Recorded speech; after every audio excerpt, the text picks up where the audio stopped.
Ryan Reynolds here from Mint Mobile. With the price of just about everything going up during inflation, we thought we'd bring our prices down.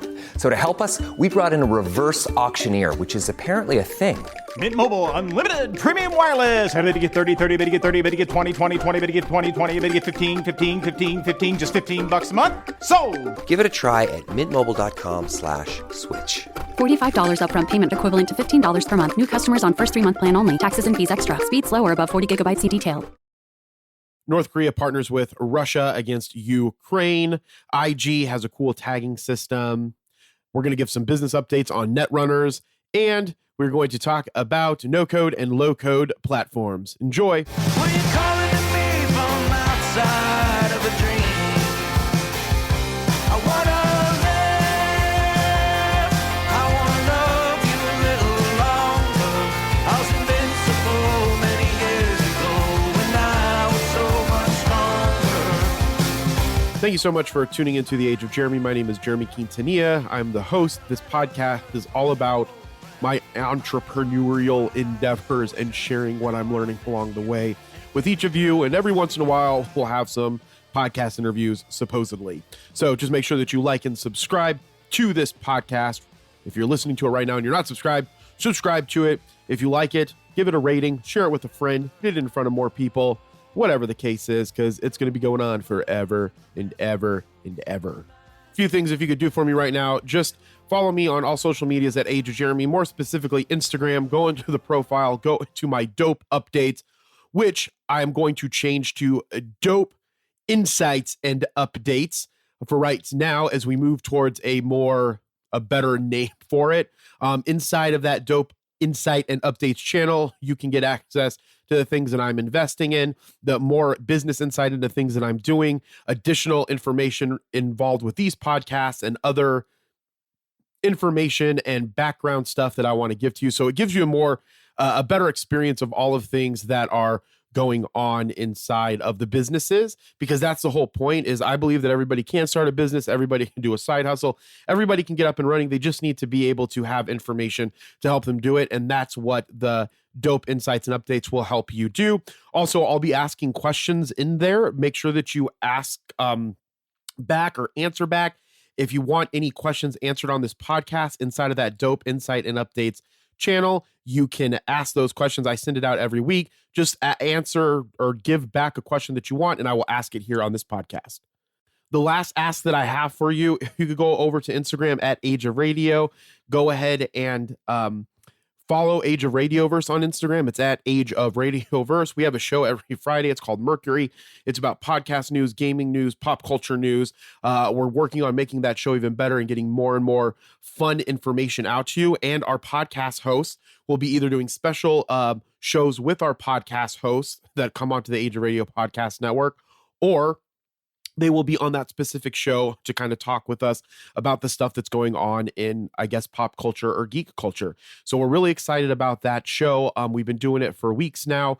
It's starting to get more traction. More people are liking it. The on-demand versions of it, you can obviously scroll through the Instagram highlights, go to Mercury, and there's all of the reels or highlights for that show, and you can click at the top left corner and watch the entire show, or you can follow us on Age of Radio at on X, and the on-demand versions are posted there. Last week's I still got to get up, hopefully by the end of tonight, and then you can also find them on YouTube for the on-demand versions. But again, it's a show about news as it relates to pop culture and gaming.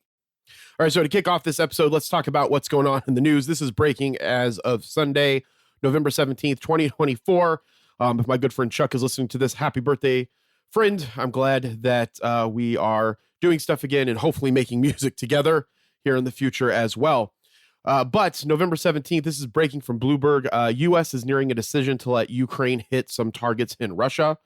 North Korea is sending, so essentially, if you don't know, North Korea is sending troops or possibly sending troops for Russia into Ukraine to help Russia attack Ukraine. So Biden is sending more aid to Kiev before Trump takes office, because they could possibly lose all of the aid when Trump takes office. The U.S. is approaching a final decision to lift some restrictions on Ukraine's use of Western-made weapons to strike limited military targets in Russia. According to people familiar with the matter, this is from Albert Nardelli, Ginny Leonard, and Alex Wickham reporting from Bloomberg. Make sure that you get a Bloomberg subscription. No, we're not associated with them other than the fact that I love Bloomberg and I use their news. The discussions have been shaped by North Korea ramping up support for President Vladimir Putin's army, and a decision would also follow an increase in Russian missile and drone attacks on its neighbor. They spoke on condition of anonymity to discuss private deliberations. If approved, the capability would likely be used first in the Kursk region of Russia, where Ukraine is fighting against North Korean troops, as well as Moscow's forces, the people said. So there is a group of North Koreans that are currently fighting in Russia and Kursk against Ukraine. And so the 100,000 additional troops that would possibly be going with Russia, I believe, would be going into Ukraine, as opposed to fighting in the Kursk region of Russia. But again, fact check me on that. Still, any permission, if granted, is unlikely to go as far as Ukraine has requested, according to the report. They declined to provide operational details. Spokespeople for the National Security Council declined to comment. As the war in Ukraine heads into its third full winter, the U.S. and its allies have grown extremely concerned about Pyongyang's decision to deploy its forces in combat, and assessments by some group of 20 nations suggest North Korea could eventually send as many as 100,000 troops into Russia. So I guess that would be going into Russia, not going into Ukraine. So I fact-checked myself. The allies believe the deepening cooperation between Putin and Kim Jong-un could have consequences for the security balance in the Indo-Pacific region, Bloomberg has reported previously. Discussions between the allies over missile strikes have intensified since Donald Trump won U.S. elections earlier this month. Another person said, Trump has said he will seek a quick deal between Ukraine and Russia to end the war without specifying how. Moscow, with Pyongyang's help, has been trying to dislodge Ukrainians' forces from its Kursk region after they captured some areas in a surprise incursion earlier this year. Some leaders will likely raise the issue of North Korean military involvement, including with China at the G20 Leader Summit that begins Monday in Brazil. So the G20 Leader Summit is going to start tomorrow. As in relation to this recording, you'll hear this on Tuesday. So yesterday, on Monday, November 18th, the G20 summit should begin.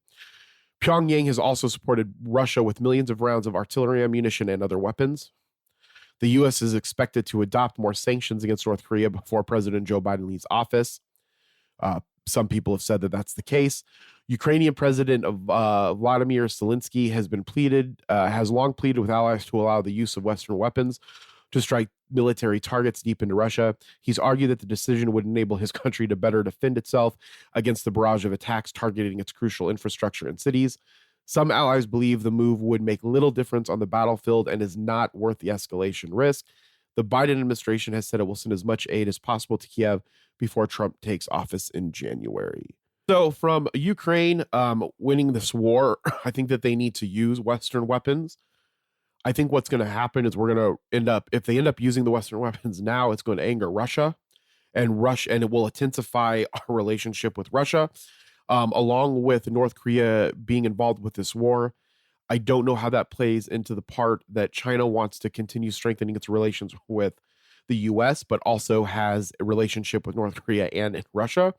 So I believe that these are going to be the beginning starts, aside from Donald Trump. These are going to be the beginning starts of what's going to escalate us into a global conflict. And if China is still going to be focusing on its war going into Taiwan, when that event happens, if that event still happens, that's when I believe that more Western forces will start getting involved to help protect Taiwan, whether that is Western forces, what I mean being Britain, or Western forces from the United States or Canada or something along those lines. I'm not sure, but that's when we will start to really see that world conflict is starting.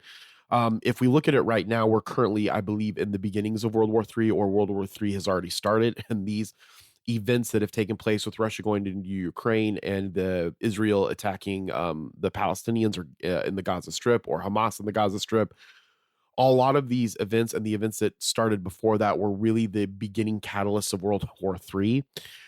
So if Trump isn't able to do anything when he comes into office and is able to broker any type of deals or situations, I believe that this is going to be the starting of us going into where everybody's aware that we're currently in a global world conflict. So what are we supposed to do as investors if we're going into a world conflict? Well, the number one thing that we can invest in my opinion, are more stable commodities. And so I'm going to say that gold and silver and precious metals are going to be some of the most important things that we should be moving our money into. Now, that being said, I think Bitcoin is also starting to be thought of as a global commodity. So if you invest in Bitcoin and Ethereum, I think that those we'll see during this wartime, that those are also stable investments to be investing in. The other thing is that we're going to need a much better financial infrastructure. And I believe that the people that are in power, I suppose, whoever those specific people are working to create a really strong financial infrastructure that involves Bitcoin, Ethereum, and Ripple. So if you have a chance to go see Fruition Productions XRP Unleashed, or if you go to their website, there's a link in this episode description where you can go and buy their video, watch it, and you'll see how the government or how people in power are utilizing Ethereum and Bitcoin and Ripple to create the new financial infrastructure. So I would say from a commodity standpoint, invest in precious metals, gold, silver, I guess palladium, platinum, copper even, and then also invest in Bitcoin, Ethereum, and Ripple. And right now, everything is skyrocketing as it comes to cryptocurrency because of, everything that's going on in the world, the president taking Donald Trump becoming the president-elect. And so we've seen a little bit of a fall off today. This could be with some of this news.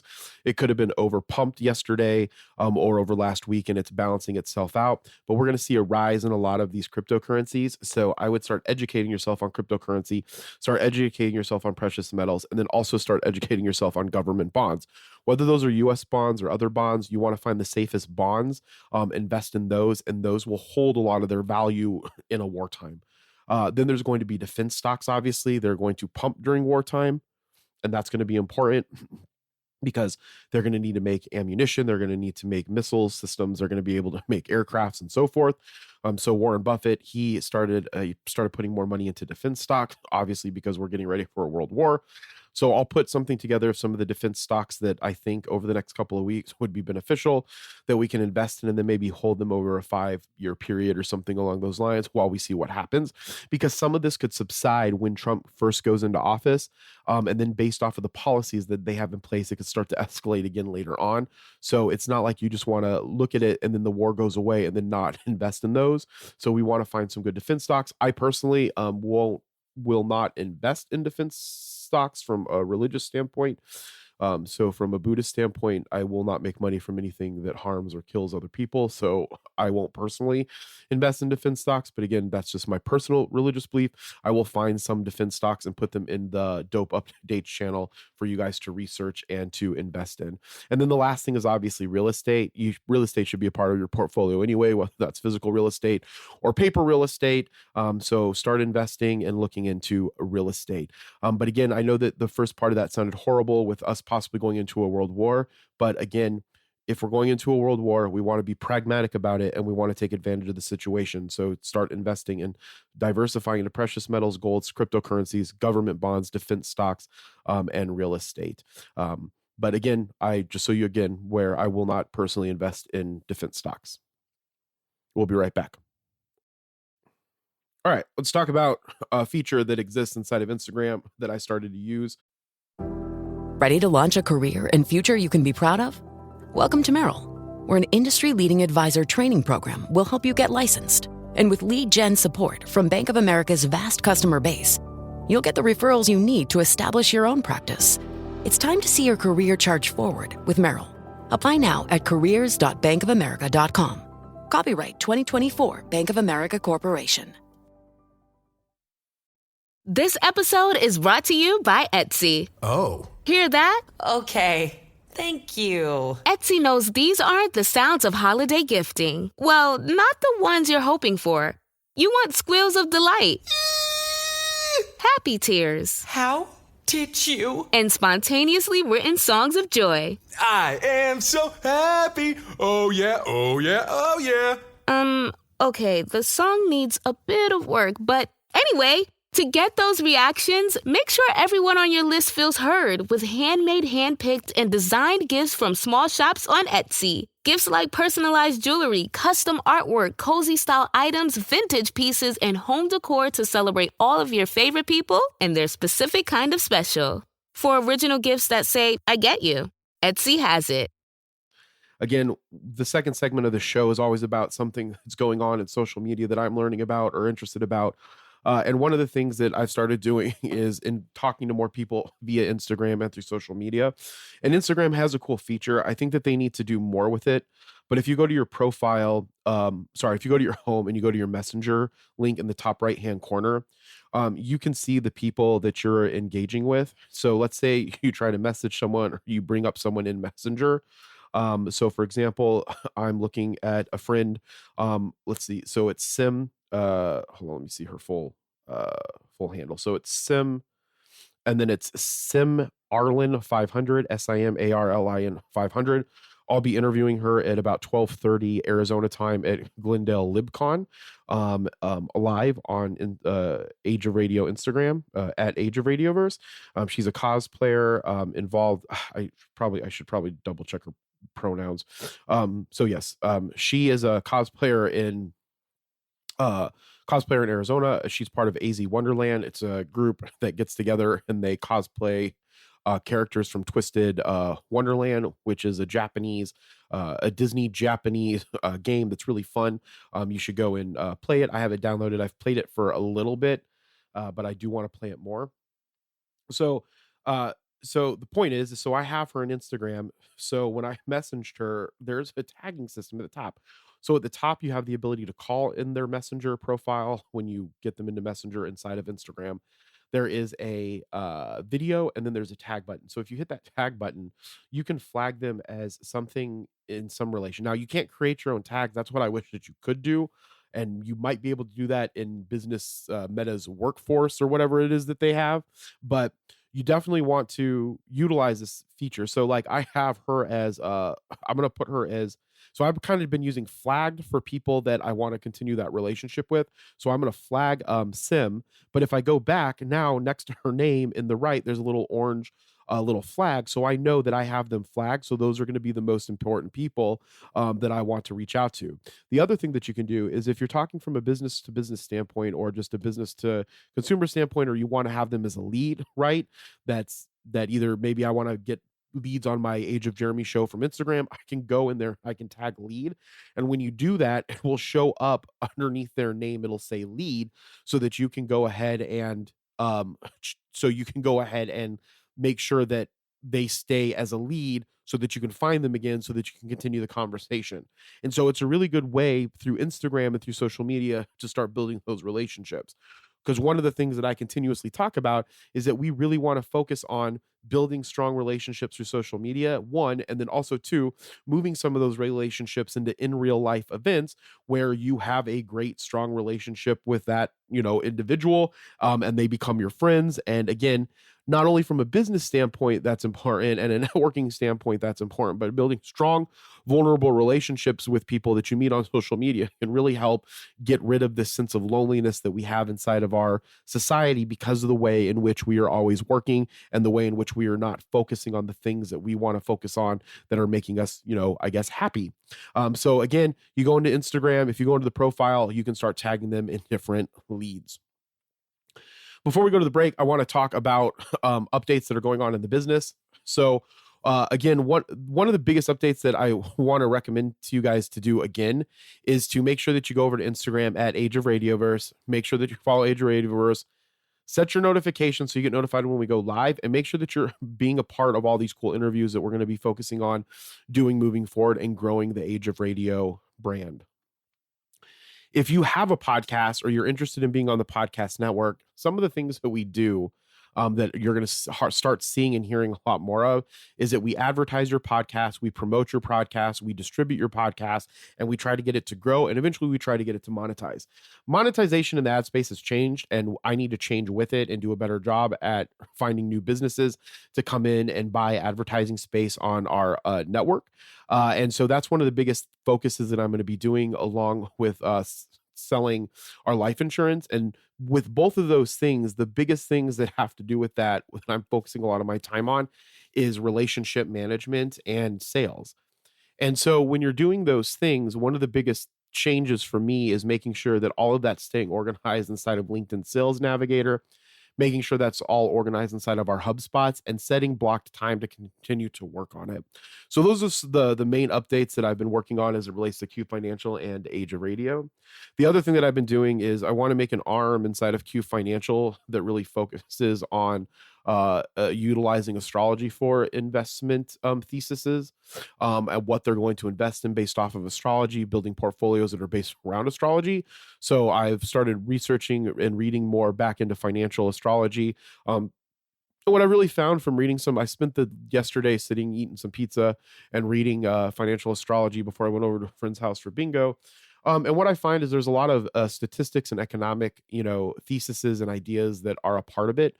So I think if you're getting into financial astrology, and I'll share this with you as I get more into it, not only do you want to read the financial astrology books, but then if there's books inside of those books that have to do with statistics or economics, you want to read them as well. Because not only am I going to be focusing on getting the Series 65, focusing on financial astrology, but then looking at programming and algorithmic trading and bot trading to really build a hedge fund or different funds that can automatically start trading and buying the things they need to buy from a swing trade perspective or from maybe a longer term perspective, but trying to automate all that and really building that into a business in the future.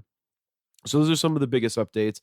The last update that I want to mention is that I'm going to start looking to hire people and taking that risk. One of the things that always worries me is I'm not going to have enough money to pay the person, or that person's not going to want to do it the way that I want to pay them from a commission structure, or they're not going to feel that they get the support. And I have to get over that fear for certain businesses so that I can move them forward and take that risk. So I'm going to be really looking at hiring a part-time ad associate to go and reach out to businesses, talk to them about what Age of Radio is, giving them a commission from anything that closes, and then working to maybe give them a regular hourly position as well for, a couple hours a week. Along with obviously commission for it as well. So that's one of the things that I have to get over. And as I learn more about that, I'm going to share that with you. But I definitely want to be able to show that on like LinkedIn jobs, on looking at Indeed jobs, really focusing on building that aspect of the human resource business, and then working to make sure that we can pay those people, and we can't pay those people, just letting them know that they're not going to get paid, or that we're going to have to let them go, I guess. But with the way that things are going right now, a lot of the money that I get from my other businesses, I reallocate inside of my current businesses. And so I know that that's something that I'm going to have to do to get this to grow, because we need to get ad sales for Age of Radio. So for you that's an entrepreneur, just remember that you have to have other people, you have to take that sacrifice, and you have to pay other people to get things to move and grow the way that you want. And I do that in my other businesses that make, money. And so now my goal is to reallocate those resources to hire other people. So if you're interested in being an ad associate and going after small businesses to advertise through the Age of Radio podcast network and be a part of the team, then reach out to me on Instagram at Age of Jeremy, or on Snapchat at Age of Jeremy, or on LinkedIn at Cesar Jeremy Quintanilla. We'll have a conversation and see if we can, get you on to the team to help with that. And the last update that we're going to be doing is I hired a distribution manager for Age of Jeremy and Age of Radio to help get more push out on social media. So if you can get 5 to 10 things pushed out a day across social media, you're going to start to grow, and you're going to start to build awareness for your brand. So I recommend that you focus on trying to build out a strategy where you're getting more content out more frequently. But again, if you can't, then just find a good consistency and then just stick with it. But that's one of the things that I'm going to start going harder in on our businesses. So I hope that you support that, being a listener of this, and go and follow the businesses that I have. And then we're going to be making some new pages and some new social media for other businesses to get them to grow as well. So I encourage you to do that. And then the last thing that I want to talk to you about is manifestation for this part, for the updates.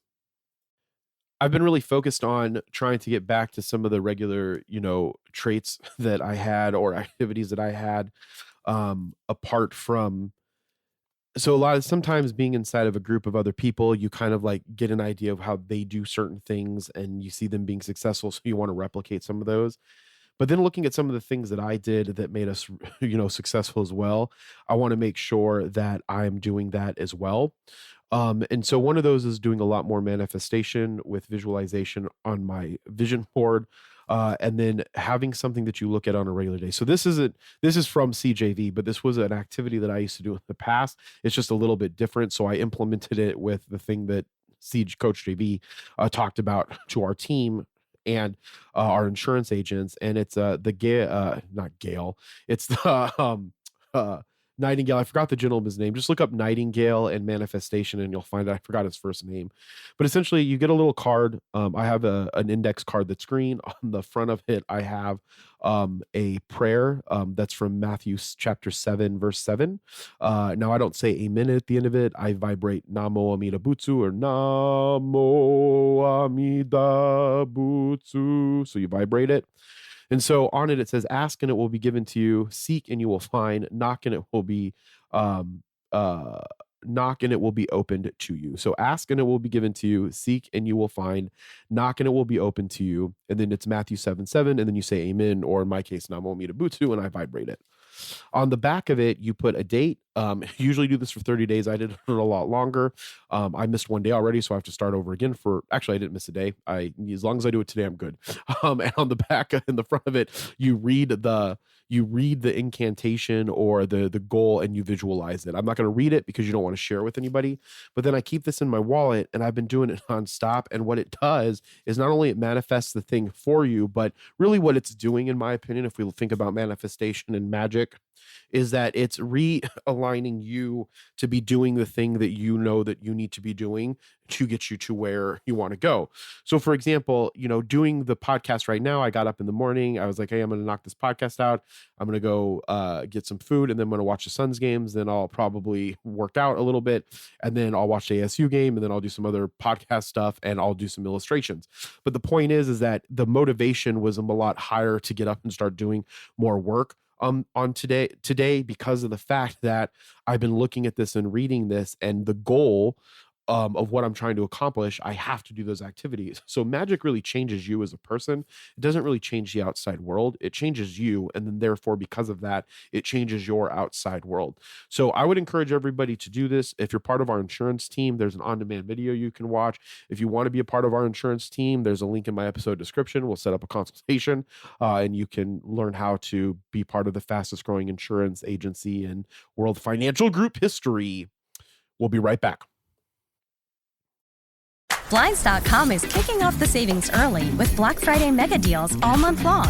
A Blinds.com design expert can help you make the perfect selection on your schedule. We can even handle everything from measure to your whole home installed for just one low cost. With over 25 million windows covered, Blinds.com is the #1 online retailer of custom window coverings. Get up to 45% off site-wide and a free professional measure right now at Blinds.com. Rules and restrictions may apply. Every day, supporters like you help the American Cancer Society improve the lives of people facing cancer and their families. Your donation helps ensure that everyone has an opportunity to prevent, detect, treat, and survive cancer. With your help, the American Cancer Society is working to end cancer as we know it, for everyone. Visit cancer.org to make a life-saving gift today.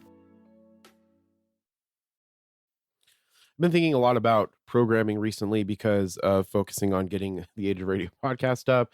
Also for myself, as I mentioned in the updates, getting into algorithmic trading and bot trading. I think that everybody should have some type of development skills. And apart from what I'm going to talk about right now, I think that you should learn how to use Python, learn how to use it with Excel, no matter where you're at in your professional life. I think it would be beneficial for you just as a learning mechanism to understand logic a little bit better. And then also learn how to understand Excel. I was going to do a interview with UCLA for Arizona State University's WP Carey School. I don't know why I was in partnership with UCLA, but we had to reschedule it. But in one of the questions that they asked me, what were some of the skills that you thought was important? I think the most important entrepreneurial skill that anybody can have is understanding spreadsheets and financial statements. And unfortunately, and I hope this doesn't frustrate anybody, when you don't have that skill and I have to have a conversation with you about something that makes it difficult for me to explain that because you don't have that skill, I just encourage everybody to get at least some really strong knowledge of Excel, especially if you're a CEO or you're a CFO or you're a CMO or you're in a place where you need to be looking and analyzing data through numbers. Having that knowledge of Excel makes it a lot easier for the people that are around you. And I think and it also makes it easier for you to be able to do your own analysis as well, because data is so important. And so, so I think that you should learn that, and you should get involved with development in some capacity as just an extra skill set, even if you just do a basic course, just to understand stuff more. I think that would be beneficial because it helps me when I'm talking to James or I'm talking to Chris, who is our team behind Blockheads that does the development, or Akib, the people that we have hired for Blockheads, which is the company that created Merlin, the smartest way to track your crypto. And so I think that it's super important for that in general, and because software and programming is going to continue to be one of the most important things that we need to be able to leverage as entrepreneurs moving into the future. So if you need to pick up some understanding of that skill set. And so but now there's these no code and low code platforms that exist. And I'm going to talk about like the benefits of them, and then I'm going to talk about some of the options that are available for you for it. And then I'm going to talk about some of the big name brands like Google and Microsoft, how they have certain apps and pages and things that you can do to help with a lot of that I think is something that I want to get involved with just from a curiosity standpoint and from learning. But I think that you should get involved with as well from a curiosity standpoint and learning, and then also to up your entrepreneurial game. And again, my games might be different than your game. I want to keep working and doing stuff and having fun. And I feel that a way to live life is a mixture of continuing to work and build things along with having hobbies and friends and doing things with them, as I continue my journey against loneliness and into intimacy, with building really strong relationships and having fun with the people in those relationships, to be able to, advocate for it, be able to talk to you, and to share things with people so that they know that they should be having time with friends and fun and family and building businesses with the people that they care about, and that you can all be successful together. So if you don't know what a no code or a low code platform is, a no code platform allows users to create applications utilizing a GUI, or a graphical user interface, and configuration instead of traditional programming. So you can think of it almost like the ability, if you've ever used a website builder where it's drag and drop, it's kind of like that, but for building out your own app. Low code platforms, on the other hand, require some coding, but significantly reduce the amount of manual coding needed. So the low code platforms, you still will code with inside of them, but you can utilize your code skills to manipulate what's happening in the platform. And then the platform itself creates the app. So these platforms are democratizing software development. It's enabling entrepreneurs, right, and small businesses to innovate quickly and cost effectively. Before I go into this, I will say that I don't think, depending on your product and your service, if your product and your service is the app itself, in my opinion, as of right now, it still makes more sense to get a full team of developers or a developer that can actually develop and write the app and make the design of the app. I feel that a lot of these things are to create better workflows, certain types of mobile apps that do certain things, and to build websites. These just enhance that concept so that you can innovate quickly and more cost effectively. And I'll give an example here as we go through. So what are some of the benefits of you being an entrepreneur or a creator or a business owner? And I dropped my phone on the floor, but I don't need it, so we'll keep going. So speed and agility is probably the most important piece of this. Is these platforms allow businesses to develop and deploy applications much faster than traditional coding methods. This agility is going to be crucial in a fast-paced market. So, for example, I need a website page for a specific thing for Q Financial insurance agents. And rather than utilizing an app that already exists, I can quickly use a low-code system like Google Pages or Microsoft Pages and create that page that I want and implement it through a no-code and low-code capability. So I can get it pretty close to how I would want it if I wrote it myself as a website. But I can do it much faster. So that's why the speed and agility is really beneficial. It's also super cost effective. Hiring developers, as I know, is super expensive. We pay over 6 figures a year to the developers that we have for Merlin. And so these can be much more cost effective. So it reduces the need for extensive coding. Businesses can save on development costs. And this is super beneficial for startups and small businesses who have limited budgets or limited know-how. And so again, it also creates some type of empowerment. So non-technical team members can continue to contribute to the development process, fostering innovation and collaboration across departments. Again, why I think that in today's society, everybody should have an understanding of development, be able to have the conversations that need to have to be had around it. And so again, my point is that you should have a good understanding. But then what's great about something like this is you can empower people across different divisions or different people in your ecosystem that can have a say in the development process. Be- and then they can also like utilize the low code or no code app to show what they're wanting done. And then your small technical team that's more cost effective because you're using low code and no code, they could do it. Or if no one is a developer and you're all understanding how to use low code and no code, then you can create the app that you want and have everybody participate in it because the platform doesn't need to have a full technical know-how of full development. The other thing that makes it very beneficial is scalability. So many no-code and low-code platforms offer scalable solutions that can grow with your business, ensuring long-term viability. So like if you're using Microsoft Power Apps, you're using Google Pages, or if Google has their app version of whatever they have, I forgot if they have one, you can scale a lot quickly with it because they're constantly creating long-term solutions for scalability within their products and platforms. And I'll talk about some of the other products here in a moment besides Power Apps and Google Pages. So again, you can scale a lot easier with an application like this. And so some of the ways in which you utilize these is one of the biggest ones, obviously for website development. That's the example that I used as well. Platforms like Wix and Squarespace allow businesses to create professional websites without any coding knowledge. So does Microsoft Power Pages, I think is what they call theirs, and Pages by Google. So you can go in there, you can make pages that if you need them for whatever, you can make them for in-house against users. And so website development is one of the biggest things that have been used for no code and low code. The other thing is app development in general. So tools like Adalo, I think Adalo is how you pronounce it, and Bubble. Those are two app development companies that are no code and low code app development companies.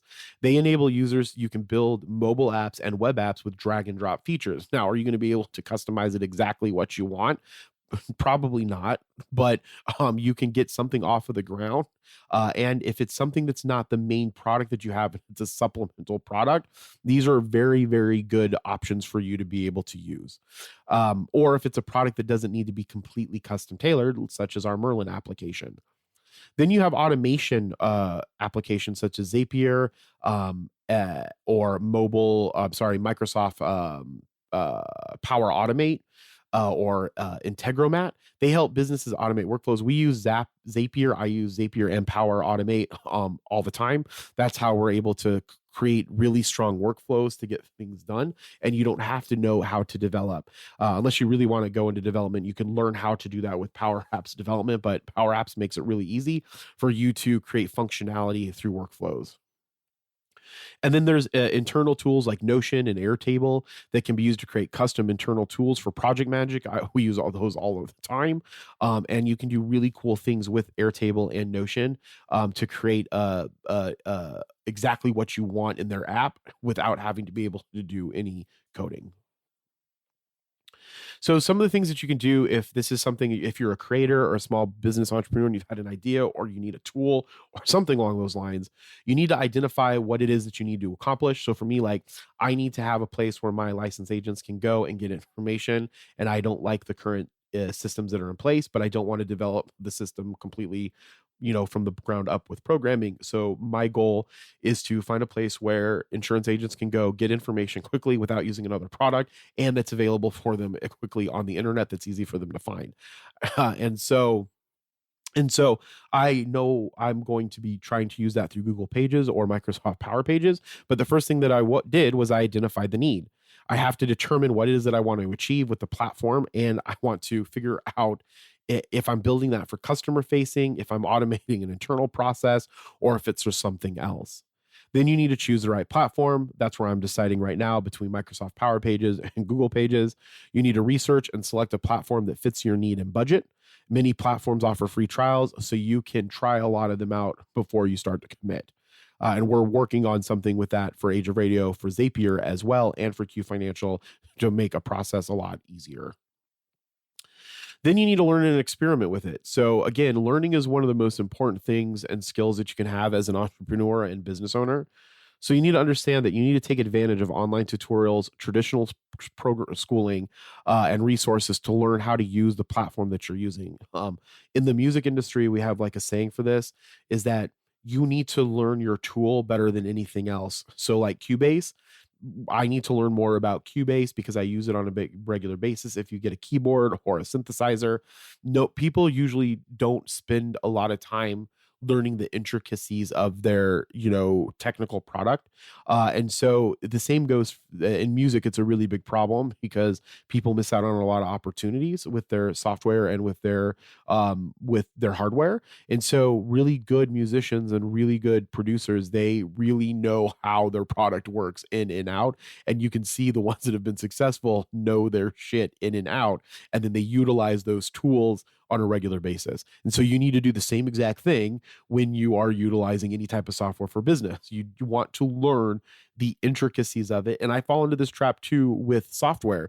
There's times that I'm like, I haven't spent enough time learning Zapier things or Power Automate things. And I go and ask someone else and they go and research it and then they know. And so again, sometimes you need to have people that know the stuff really good. But if you're going to be the one that's using it, especially if you're an entrepreneur, I would really recommend that you spend a lot of time educating yourself on the software. I think sometimes I differ from a lot of people with that. Yes, you're going to surround yourself with people that know the things that you don't know. But Jeff Bezos had a broad understanding of all of the stuff so that he could understand what was happening, one, and so that people couldn't take advantage of the situation. So that's also super important for people to do and for people to understand when they're running their businesses. Then what you need to do is you need to learn how to collaborate. So you want to involve your team in the development process. That's something that I feel that we do really well, or I do really well. Not to toot my own horn, but we really work with the people. I really try to create autonomy with Dustin, who is my main technical person that I go to, and with our programmers as well. So we involve them. I involve them as everything that I possibly can, because I'm not going to know the best thing in all situations. So I need to get advice from them. Their insights and their feedback can help create more effective and user-friendly solutions than I would otherwise have thought of by myself. Then what you need to do is you need to find like understanding a lot of what the products are. So some of the products that I mentioned are Microsoft Power Apps. Microsoft Power Apps, Microsoft Pages, Power Automate. There's all kinds of other stuff out there, right? So for no-code platforms, there's Bubble. So Bubbl. It's going to be ideal for building web applications with the balance of power and ease of use. It offers a visual programming interface that allows you to create complex applications without writing code. There's AppyPie. AppyPie, great for building mobile apps quickly. It provides a drag and drop interface and a variety of templates to get started. There's also Airtable. It's going to be best for database solutions. You can also use I'm a big Microsoft fan, so I would probably use Access. But Airtable, best for database solutions. It combines the simplicity of a spreadsheet with the power of a database, making it easy to create custom applications. I've used Airtable. It's really easy to use, though. Softr, Softr. It's perfect for complete beginners. It offers plenty of useful templates and an easy-to-use interface for building web apps. So those are no-code platforms that exist: Bubble, AppyPie, Airtable, Softr. I'm going to put these in the Instagram dope insights and updates channel. And then there's low-code platforms. OutSystems is known for enterprise-grade capabilities with rapid development features. It supports both professional developers and citizen developers or consumer developers. There's Microsoft Power Apps, which I've mentioned, ideal for integrating with various Microsoft services and applications. If you use Microsoft a lot, you'll want to use a lot of these Power platforms. They can get a little bit costly, though, so I would recommend that. But Power Apps allows users to build custom apps with like minimal coding. They also have the ability to create AI with Microsoft products. You have Power Automate, which is like Zapier. And so it's really important that you think about what you need and then also to look at the costs. There's Mendix, Mendix. It offers a comprehensive suite of tools for full lifecycle support from development to deployment. There's Zoho Center, Zoho. It's great for small to medium-sized businesses. It provides a straightforward approach to app building with a focus on ease of use. And then there's Appian, Appian. that focuses on process automation with strong workflow and AI capabilities, and it's suitable for businesses looking to streamline operations. One of the places I think everybody should start is looking at streamlining your operations. So I would kind of start there if you want to play around with some of this. A lot of businesses don't have any streamlined operations because they traditionally are, focusing on running the business and making revenue and paying for their food and all that stuff and paying employees. And so they forego maybe looking at creating things a little bit easier. So these platforms can help you build and deploy applications quickly. And it's whether you're a seasoned developer and you want to utilize these with the low code, or you have no coding experience, you can utilize these. Also, too, some of the ones that I mentioned were Zapier for process workflow. There's Google Pages, which allows you to create, website pages with low code. Same thing with Microsoft Power Pages. So look at some of these products, research them. Let me know what you guys think as well. Hit me up on Instagram or hit me up in Snapchat and let me know what are some of the development products that you use or that you use to automate some of your systems or to build your software or your apps that you have needed. So again, I'm going to hit this up, or I'm going to not hit this up. I'm going to after this. So you should be able to have seen all of this because this isn't live. You should have been able to see all of this in our dope insights and updates. So go to Age of Jeremy on Instagram, follow me, go into my profile, join the channel. Again, you don't have to do anything. It's just for me to provide extra information into you. Like this will be in there so that you can see what all of these are. And I'm going to want you to do that more than look in the episode description, because that's how I'm going to get you into my broadcast channel. And again, it's Dope Insights and Updates, Age of Jeremy on Instagram. And with that, as I always say, be thankful, grateful, and kind, and we'll talk with you next time. Bye. You were born in your dying, honey. I'm already crying for you.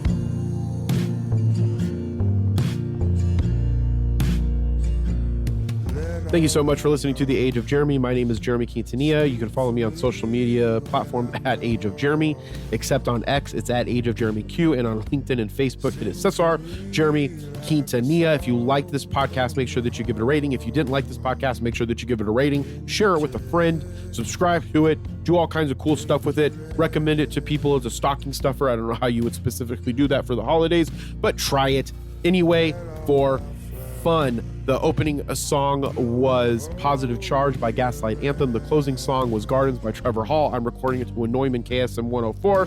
I'm recording into my Zoom L8. Make sure that you pick one of those up. They're amazing. I am utilizing Cubase's, Steinberg's Cubase, and I'm also utilizing Waves plugins in post. And with that, as I always say, one last time, be thankful, grateful, and kind, and we'll talk with you soon. Bye.